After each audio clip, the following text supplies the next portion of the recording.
أعوذ بالله من الشيطان الرجيم. بسم الله الرحمن الرحيم.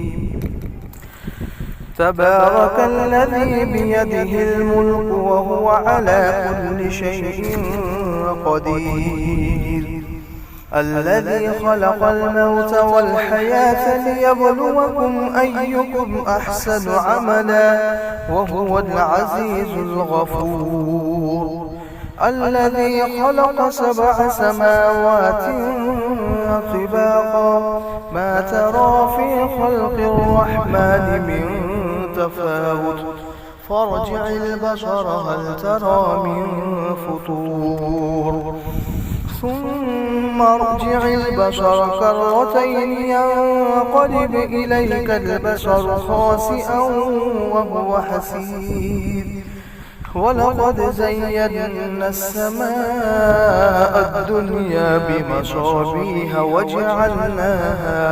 وجعلناها رجوما للشياطين وأعتدنا لهم عذاب السعير.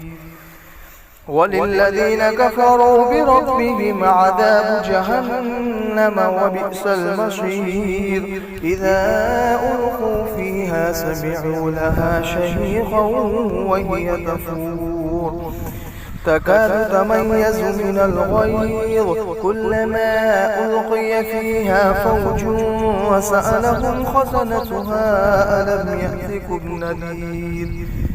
قالوا بلى قد جاءنا نذير فكذبنا وقلنا ما نزل الله من شيء إن أنتم إلا في ضلال كبير.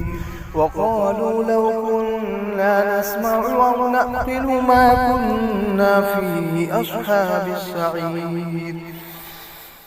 فاعترفوا بذنبهم فسحقا لأصحاب السعير. إن الذين يخشون ربهم بالغيب لهم مغفرة وأجر كبير. وأسروا قولكم أو اجهروا به إنه عليم بذات الصدور. ألا يعلم من خلق وهو اللطيف الخبير.